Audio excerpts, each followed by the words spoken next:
ఉజ్జయిని మహంకాళి అమ్మ అంగరంగ వైభవంగా బోనాలు అందుకుంటుంది అక్కడ స్వయంభుగా మహంకాళి. అక్కడ అమ్మ ఏం మాట్లాడుతుంది అంటే ఏమిరా బాలక అని అంటుంది. మీరు గమనించండి మాట. అక్కడ స్వయంభుగా ఆ స్వర్ణలత అనే అమ్మ పలికే వాక్కు నిజంగా బంగారం కంటే విలువైన పలుకులు అంటాను నేను. ఎందుకంటే ఆవిడ పలికే మాటలో ఏమిరా బాలక అని అంటది కదమ్మా. ఆ మాట అసలు ఒక తల్లి అనే మాటలో గౌరవము గర్వం కనబడుతుంది. నేను చెప్పింది వినరా బాలక అని అంటది కదా ఆమె. ఎంత మంచిగా అనిపిస్తుంది ఆ మాట. మీరు కొంచెం కొంచెం గమనించి చూడండి. చాలామంది బహుశా శివరుద్ర సాధువు మమ్మల్ని ఇలా అన్నాడు అని బాధపడవచ్చు. మన వాళ్ళు ఏం చేస్తారంటే అమ్మ పొగరుగా చాలామంది బోనాలు ఎత్తిన వాళ్ళే కానీ ఇంకెవరైనా ఇంకోడు దేవత యొక్క విషయాలు చెప్పేటోళ్ళు ఏం చేస్తారంటమ్మా వచ్చిన భక్తులని మాట కొంచెం కర్కాటంగా మాట్లాడతారు. అంటే కొంచెం డెప్త్గా మాట్లాడేస్తారు. ఏదో అవసరం నిమిత్తం వచ్చినట్టుగా మాట్లాడతారు. కానీ అక్కడ ఆ అమ్మ అడిగే ఆ 3 నిమిషాల మాటలో బాలక అని మొదలుపెట్టిన ఆ తరుణము ఎంతో ఆనందం. వాళ్ళు అడిగే ప్రశ్నలు దైవాధీనమైన ప్రశ్నలు ఇవన్నీ అడిగిన ఆ తరుణం చరిత్ర వెనకెళ్తే ఆ దాంట్లో ఉన్న ఆయన గారు మన రాష్ట్రానికి సంబంధించిన గొప్ప పండుగల్లో మహంకాళి యొక్క బోనం చాలా గొప్పది కదా. ఆయన ఒకప్పుడు కానిస్టేబుల్ లాగా మిలిటరీలో చేసేవాడు అని అంటారు. ఆ కారణ జన్ముడు ఎవరైతే ఉన్నారో అమ్మని ప్రతిష్ఠించిన వాడు మన దగ్గర ప్లేగు వ్యాధి వచ్చి అందరు చనిపోతూ ఉంటే చిన్న పిల్లలందరూ చనిపోతూ ఉంటే ఈ రోగాలు ఏందమ్మా తట్టుకోలేమని చెప్తే ఆయన ఆ ప్రాంతం వాసి అయి ఉండి అమ్మని తీసుకొని వచ్చి పెడితే కనీసం రోగాలు తగ్గుతాయేమో అని చెప్పి హుటాహుటిన పోయి 4-5 రోజుల ప్రయాణం చేసి ఆ కారణ జన్ముడు అక్కడ నుంచి విగ్రహం తీసుకొని వచ్చాడంట ఉజ్జయిన్ నుంచి. ఉజ్జయిన్ అంటే తెలుసు కదమ్మా, మొన్న జరిగినాయి మన దగ్గర కుంభమేళ. అక్కడి నుంచి వెళ్ళి ఉజ్జయిన్ మహంకాళి యొక్క విగ్రహం పట్టుకొని వచ్చి ఆ వేప చెట్టు కింద పెట్టిండంట. పెట్టిన తర్వాత ఆయన కొన్ని కోరికలు కోరుకుండంట. అమ్మ నువ్వు ఆదిపరాశక్తివి, అఖండ జ్యోతివి, నీకున్న శక్తులన్నీ నిజమైతే ఈ ప్రాంతం ఉన్న వాళ్ళందరూ బాగా అయిపోవాలని కోరిన ఆ కోరిక అమ్మ విని ఆయన కలలో చెప్పిందంట, బాలక నీవు అన్నట్టుగానే నేను చేసేదను, నీవు అన్నట్టుగానే వీళ్ళందరికీ సుభిక్షమైన ఆయురారోగ్యాలను నేను ప్రసాదిస్తాను అని ఆయన కలలో చెప్పి 3 రోజుల్లో వ్యాధిని నియంత్రించిన మహాశక్తి ఆలయం అమ్మ అది ఉజ్జయిని మహంకాళి. ఈరోజు బోనాల పండుగ చూడండి. మహంకాళి బోనాలు రంగరంగ వైభవంగా సికింద్రాబాదు ప్రాంతంలో తలసాని శ్రీనివాస్ యాదవ్ గారు వారి వంశస్థులు, ఈ పద్మారావు గారి వంశస్థులు కొందరు వ్యక్తులు ఏం చేస్తారమ్మ పండగ అసలు చూడ్డానికి పోవాలి నువ్వు అంతే. నేను లాస్ట్ టైము త్రిశూలం పట్టుకొని నేను చాలాసేపు ఆడిన. నేను శివుడు వస్తుంటే చాలా ఆనందమైంది మాకు. ఆనందాన్ని తట్టుకోలేక నేను వెళ్ళి చాలాసేపు ఆడిన. ఆ వీడియోలు చాలామంది రికార్డ్ చేశారు. శివరుద్ర సాధు ఆడుతున్నాడంటే అంత ఆశ్చర్యం వచ్చేసేలా చేశారు. అలా డ్యాన్సు అంటే శివుడిని తీసుకొచ్చి భజనలు చేస్తున్నారమ్మా. నేను కూడా అదే లైన్ నుంచి వస్తున్నా. నేను వస్తున్నప్పుడు నేను త్రిశూలం పట్టుకొని నించోనున్నా. తండ్రి ఒకసారి శివుడు అలా రావడం చూసి ఎంతో ఆనందమైంది నాకు. అక్కడ వాళ్ళు 20-25 మంది ఆడుతున్నారు. ఆ ధూపదీప నైవేద్యాలతో ఆ పాటలతో ఎంతమంది కళాకారులు తల్లి ఆడా. ఇక శివుడి భక్తుడిని నేను. అమ్మవారి పండగ మహంకాళి అని అంటే అమ్మ అంత పండగలో మరి తండ్రి ఒకసారి రావడము, ఆ సౌండ్లు, ఆ డప్పులు మోగించడం చూసి మనసుని తట్టుకోలేక మేము కూడా వచ్చేసి అందరితో పాటు ఆడుకుంటు నేను చాలాసేపు ఆడినా. చాలా ఆనందమైంది.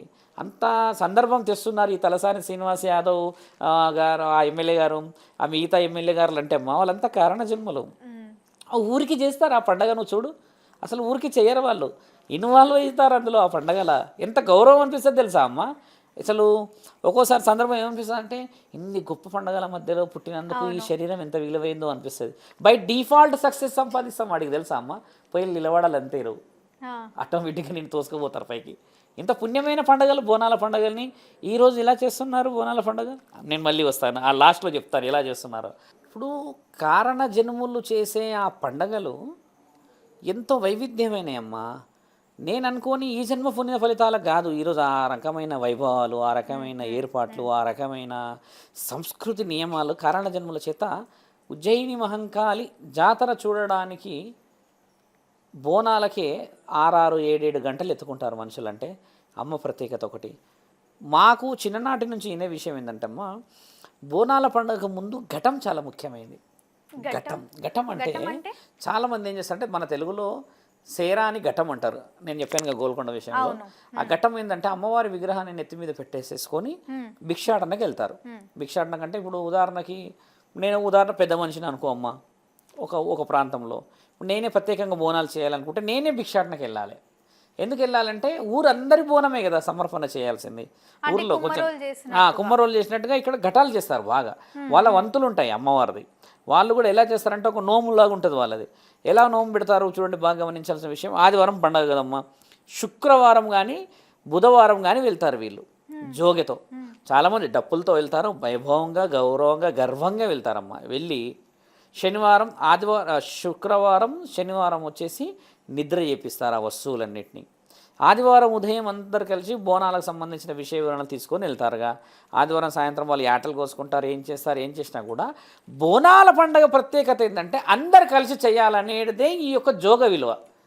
అక్కడ కుమ్మరోళ్ళ విలువ అయినా సరే, ఇక్కడ కుమ్మరోళ్ళ విలువ అయినా సరే, ఇక్కడ అందరు ఏంటంటే 10 మంది గూడుపుటానం చాలా అవసరం. ఇక్కడ గూడుకోవడం అవును. ఎందుకు అవసరం అంటే అమ్మ మీరు అందరు కలిసి చేయాలి నాకు పండగ అని అంటుంది.